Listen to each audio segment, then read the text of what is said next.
យុទ្ធសាស្ត្រលោកត្រាំបញ្ចប់សង្គ្រាមដើម្បីគេចពីតុលាការតែនៅរក្សាទ័ពដដែលប្រធានាធិបតីសហរដ្ឋអាមេរិក Donald Trump កាលពីថ្ងៃសុក្រទី1 ខែឧសភាឆ្នាំ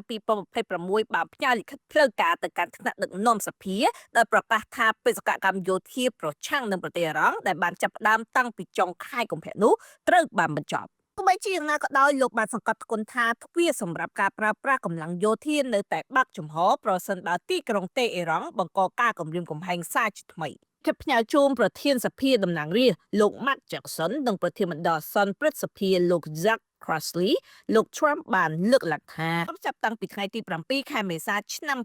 2026មកមិនមានការបាញ់បោះដាក់គ្នាជារួមរវាងកងកម្លាំងសហរដ្ឋអាមេរិកនិងអ៊ីរ៉ង់នោះទេដូច្នេះអរិភាពដែលបានចាប់ផ្ដើមតាំងពីថ្ងៃទី28 ខែមេសាបានបញ្ឈប់ហើយប្រកាសសង្គ្រាមនៅពេលនេះត្រូវបានគេមើលឃើញថាជាយុទ្ធសាស្ត្ររបស់លោក Trump ដើម្បីជៀសវាងការប៉ះទង្គិចផ្លូវច្បាប់ជាមួយសភាយោងទៅតាមច្បាប់ War Powers Resolution ឆ្នាំ1973ធានាថាប្រទេសត្រូវតែទទួលការអនុញ្ញាតពីសភាប្រសិនបើចង់បន្តសកម្មភាពយោធាហួសពីរយៈពេល60ថ្ងៃដែលឧស្សាហកម្មនេះត្រូវបានដាក់កំណត់កាលពីថ្ងៃសុក្រកន្លងទៅមានការប្រកាសអរិភាពត្រូវបានបញ្ចប់លោក Trump អាចរក្សាកងទ័ពរាប់ម៉ឺននាក់និងបន្តការបិទគប់ផ្លូវទឹកក្នុងតំបន់មជ្ឈមបូព៌ាបានដោយមិនចាំបាច់ឆ្លងកាត់ការបោះឆ្នោតអនុម័តពីសភានោះទេទោះបីជាការប្រកាសបិទជប់បាញ់ក៏ដោយក៏លោក Trump បានបញ្ជាក់យ៉ាងច្បាស់ថាអាមេរិកមិនទាន់ទុកចិត្តអ៊ីរ៉ង់នៅឡើយទេ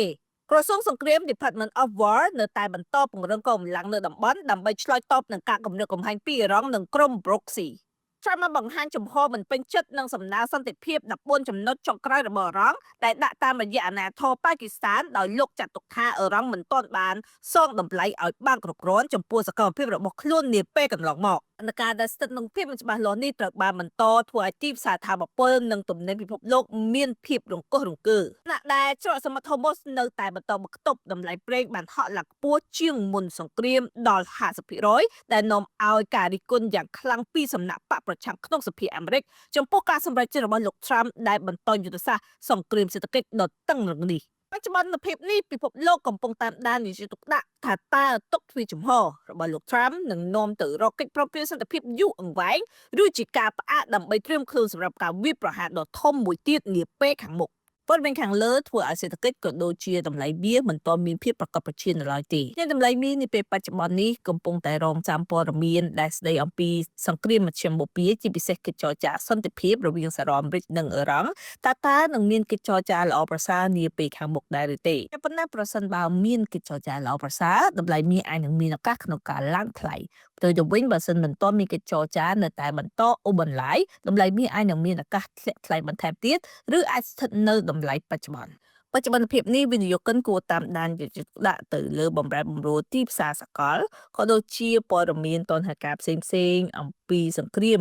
នៅតំបន់មជ្ឈមបូព៌ា